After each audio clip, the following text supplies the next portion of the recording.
Welcome to Whiskey's a Journey. My name is Peter Fasciano, and today is Wednesday, which is my segment that I'm calling Sip It or Skip It. If you're unfamiliar with this segment, I have all of my whiskeys randomized on my phone. I'm going to spin the wheel. Whatever it selects, I'm going to pull it off the shelf, do a quick review, and let you know if I'm going to keep sipping on the bottle until it's gone and replace it because I like it, or if I'm going to skip it once the bottle's gone and move on to something else. So let's go ahead and spin the wheel today and see what we are reviewing.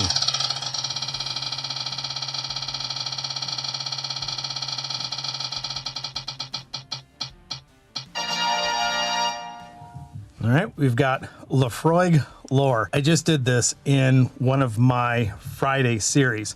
So if you've seen that, you already know what this is going to be, but let me go ahead and grab it and then do a review. And I guess it's a good thing that my sister's not here for this because this is peated. So I've got Laphroaig Lore. This is coming in at 48% ABV. All the information for the whiskey is right here. So let's go ahead and get this thing going and on the nose. And I think this would be a good time to say, if you are not subscribed to the channel and you like this information, do me a favor and subscribe to the channel. Just go and click on the little link right there. Leave some comments down below if you are familiar with Laphroaig Lore and what you think of it.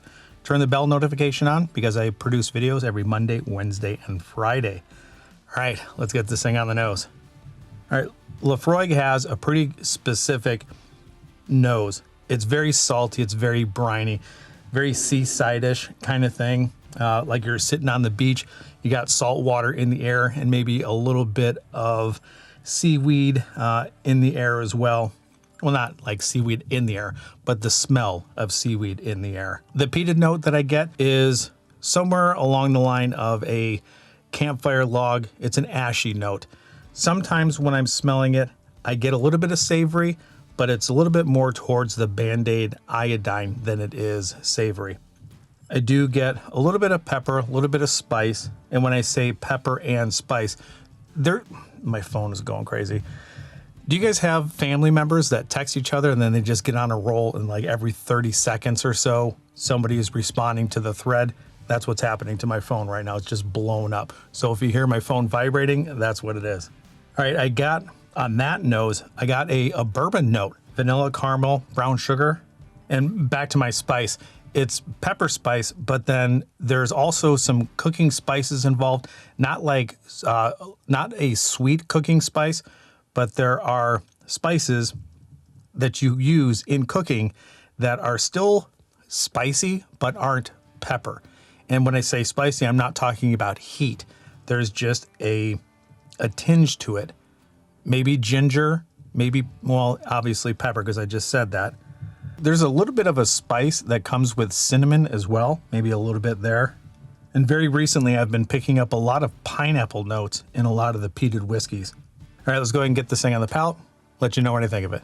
All right, good amounts of ABV. The ashy note is there. Definitely salty, briny, a little bit of seaweed. There's a good amount of malt that comes through, and there is that vanilla pineapple note that's coming through here as well.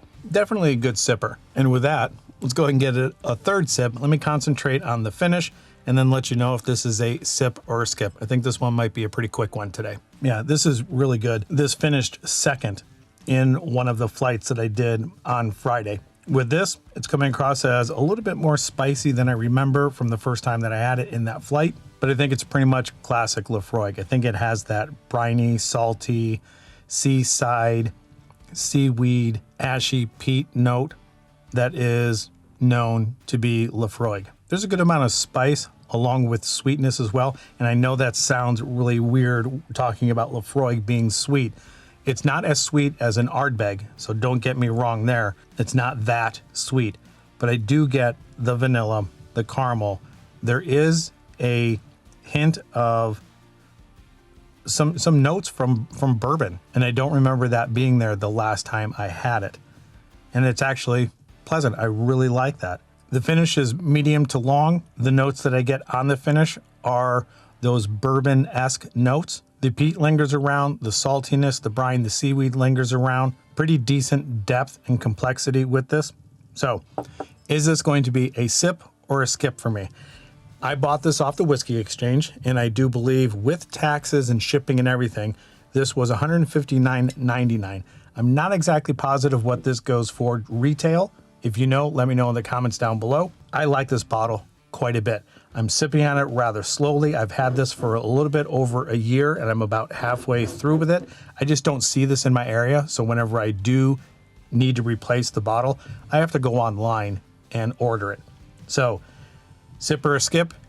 If you've seen my previous review and everything that I've said so far today, this is going to be a sip. This will be in the running with the Laphroaig cask strengths.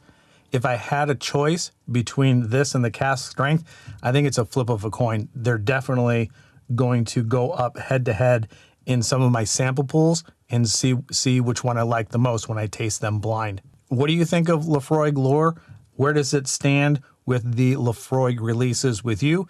Let me know in the comments down below. And wherever you're at in your journey, I hope you're enjoying it. And I think I've got to get to these text messages from my family. So we'll talk to everybody later. Cheers. Bye.